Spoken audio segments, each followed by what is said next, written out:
Di sebuah kampung kecil di pinggiran kota, hiduplah seorang gadis bernama Anita. Ia bukan guru berijazah, bukan pula sarjana pendidikan. Namun, ada satu hal yang tak bisa dibantah. Jiwanya seorang pendidik sejati. Setiap pagi, saat kebanyakan orang berangkat kerja atau sekolah, Anita berjalan menapaki jalanan tanah yang berdebu, membawa tas kain lusuh berisi beberapa buku bekas, kapur tulis, dan papan tulis kecil yang sudah kusam di pinggirannya. Ia menuju ke tempat yang tak lazim disebut ruang kelas, sebuah bangunan kosong bekas gudang kayu di tepi rel kereta, tempat anak-anak jalanan biasa bermain dan mengais rezeki. Anita lahir dari keluarga sederhana. Ayahnya seorang buruh tani, sedangkan ibunya penjual gorengan di depan rumah. Sejak kecil, Anita sudah menyukai dunia belajar. Tapi nasib berkata lain. Setelah lulus SMA, ia tak mampu melanjutkan kuliah karena biaya. Meski begitu, ia tak mau berhenti mengajar, setidaknya kepada siapapun yang mau belajar. Suatu hari, saat berjalan ke pasar, Anita melihat sekelompok anak kecil yang bermain di dekat rel, berpakaian compang-camping. Ada yang mengamen, ada yang memungut botol plastik. Salah satu dari mereka, bocah berumur 7 tahun, duduk diam menatap buku sobek yang ia temukan di tong sampah. "Adik suka baca?" tanya Anita. Anak itu mengangguk pelan. "Tapi aku gak bisa baca, Kak." Kata-kata sederhana itu seperti petir di hati Anita. Saat itu juga, ia berjanji dalam hati, anak-anak ini harus belajar, apapun caranya. Beberapa hari kemudian, Anita kembali ke tempat itu, membawa papan tulis kecil dan beberapa buku tulis bekas sumbangan dari tetangga. Ia mengajak anak-anak di sekitar situ belajar bersama. Awalnya hanya 2 orang, lalu bertambah menjadi 5, 10, hingga belasan anak. Mereka belajar membaca, menulis, dan berhitung di lantai tanah yang berdebu. Kadang, saat hujan, air menetes dari atap bocor dan menghapus tulisan di papan. Tapi semangat anak-anak itu tak pernah surut. Anita selalu berkata, "Kita nggak punya gedung sekolah, tapi kita punya kemauan belajar." Dan itu lebih penting. Tak semua orang memandang perjuangan Anita dengan kagum. Sebagian warga kampung menganggap apa yang ia lakukan sia-sia. "Ngapain sih ngajar anak jalanan? Nggak bakal jadi apa-apa juga," kata seorang ibu di warung. "Lagi pula, kamu nggak digaji, cuma buang waktu," sambung yang lain. Anita hanya tersenyum, meski hatinya terluka. Ia tahu tak mudah membuat orang memahami niatnya. Setiap malam, ia menatap papan tulis bekas yang bersandar di dinding rumahnya, mengingat ucapan mendiang ibunya. "Ilmu itu seperti cahaya, Nita. Sekecil apapun, tetap bisa menerangi gelapnya dunia." Kalimat itu menjadi bahan bakarnya untuk terus berjalan. Mengajar anak jalanan bukan perkara mudah. Kadang mereka tidak datang karena harus mengamen demi uang makan. Bahkan ada yang datang dalam keadaan lapar, belum makan seharian. Anita sering mengumpulkan uang receh dari hasil menjual kue buatan sendiri agar bisa membeli roti untuk anak-anak di kelas. Ia tidak ingin mereka belajar dengan perut kosong. Namun, beban itu mulai terasa berat. Suatu sore, tubuhnya limbung saat sedang mengajar. "Kak Anita, kamu kenapa?" tanya Danu, salah satu murid kecilnya. Anita tersenyum lemah. "Nggak apa-apa, kakak cuma capek sedikit." Tapi sebenarnya ia mulai kelelahan. Bukan hanya fisik, tapi juga batin. Ia mulai bertanya dalam hati, apakah perjuangannya benar-benar berarti? Malam itu, saat hujan deras mengguyur kampung, Anita duduk di depan jendela kecil rumahnya. Papan tulis yang biasanya ia bawa mengajar, kini basah terkena bocor atap. Ia menangis dalam diam. "Apa semua ini sia-sia, Bu?" gumamnya lirih sambil menatap foto ibunya. Di luar sana, suara hujan bercampur dengan bunyi kereta lewat, seperti mengingatkannya bahwa kehidupan terus berjalan, tak peduli seberapa berat langkah yang diambil. Keesokan harinya, ia sempat ragu untuk datang ke gudang tempatnya mengajar. Namun saat tiba di sana, ia terkejut. Di dinding papan kayu tertulis dengan spidol merah tulisan anak-anak didiknya. "Terima kasih Kak Anita, karena kakak kami bisa baca dan nulis." Tulisan sederhana itu membuat air mata Anita jatuh tanpa bisa ditahan. Hari demi hari, kabar tentang guru tanpa sekolah mulai terdengar hingga ke kampung sebelah. Beberapa orang mulai datang membawa sumbangan buku bekas dan alat tulis. Bahkan ada seorang tukang ojek yang selalu mengantar air minum untuk anak-anak di sana. Meski begitu, hidup Anita masih jauh dari mudah.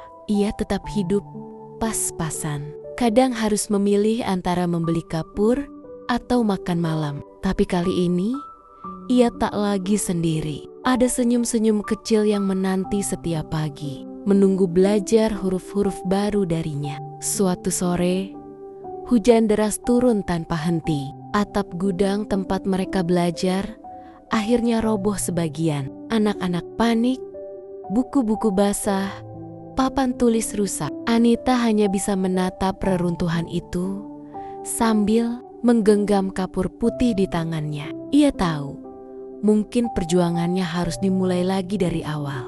Namun kali ini, meski langkahnya berat, ia tak akan menyerah. Sebab baginya, setiap anak yang bisa membaca satu kata adalah kemenangan kecil yang berarti. Dan Anita masih berdiri di sana, di bawah rinai hujan, memeluk papan tulis bekasnya, seolah memeluk mimpinya sendiri. Pagi itu, seperti biasa, Anita datang ke gudang kayu di ujung pasar. Di tangannya, papan tulis bekas yang cat hitamnya mulai terkelupas. Tapi hari itu, ada yang berbeda. Seorang mahasiswa magang dari universitas datang, membawa kamera. Namanya Huda, mahasiswa jurnalistik yang sedang membuat tugas akhir tentang pendidikan informal. Ia menatap Anita dengan kagum saat melihat belasan anak jalanan duduk tenang, mengeja huruf-huruf sederhana dari papan tulis lusuh. "Bu, Kanita, kenapa mau mengajar tanpa bayaran?" tanya Huda sambil mengatur fokus kameranya. "Karena mereka butuh orang yang percaya bahwa mereka bisa," jawab Anita lembut. Huda tersenyum dan merekam momen itu. Ia tak menyangka senyum sederhana itu akan menjadi awal dari perubahan besar. Beberapa minggu kemudian, video dokumenter tentang Anita diunggah ke media sosial oleh Huda.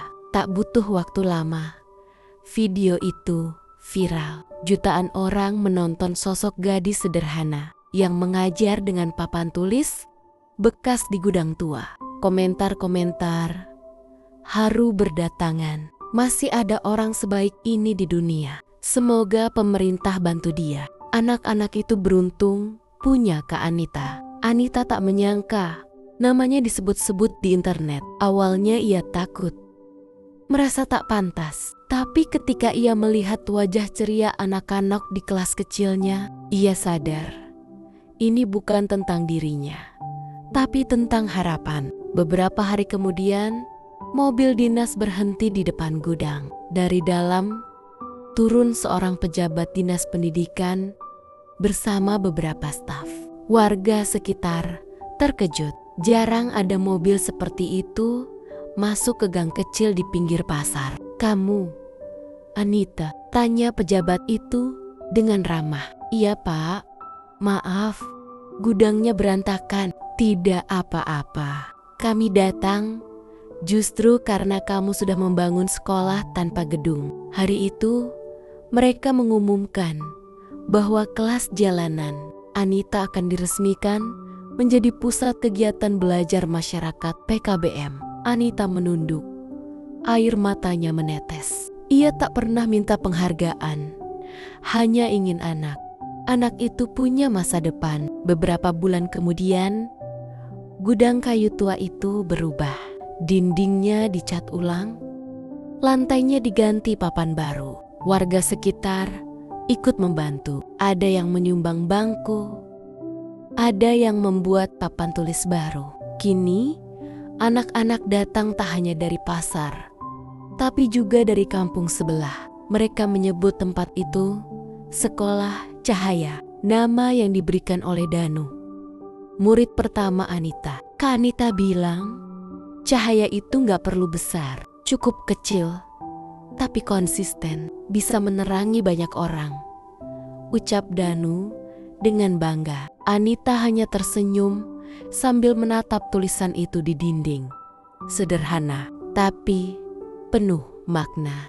Namun perjalanan tidak selalu mulus. Saat program berjalan, muncul masalah dana dan perizinan. Beberapa orang iri menyebar kabar bahwa Anita hanya mencari perhatian. Hujatan di media sosial datang bertubi-tubi. Anita sempat jatuh sakit, bukan karena lelah, tapi karena hatinya terluka. Malam itu, Danu datang menjenguk, membawa sepucuk surat. Kak, aku dan teman-teman tulis ini buat Kak Anita. Di surat itu, tertulis dengan tulisan tangan sederhana. Kami ingin sekolah lagi besok. Jangan pergi, Kak.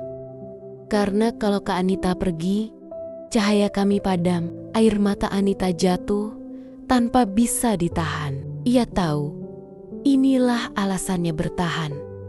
Bukan untuk nama, bukan untuk penghargaan, tapi untuk masa depan anak-anak yang percaya padanya. Kabar baik datang beberapa bulan kemudian. Sebuah yayasan pendidikan besar menawarkan dukungan dana dan pelatihan guru untuk program Anita. Kini ia tak lagi sendirian.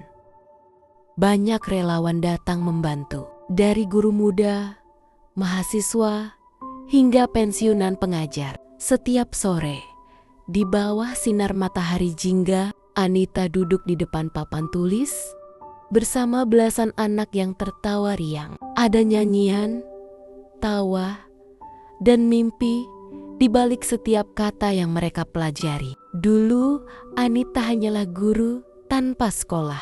Kini, ia menjadi pelita di kampungnya, membuktikan bahwa ketulusan bisa lebih kuat dari segalanya. Tahun berganti, sekolah bakti kini berdiri kokoh dengan papan nama sederhana di gerbang kayu, didirikan oleh Anita untuk anak-anak yang ingin belajar tanpa takut bermimpi. Anita berdiri di depan kelas, melihat Danu, kini beranjak remaja, sedang membantu mengajar adik-adiknya. Di matanya terpantul kebanggaan dan syukur yang tak terucapkan. Kak Anita, kalau nanti aku besar, aku juga mau jadi guru kayak kakak. Anita tersenyum. Jadilah cahaya, nak.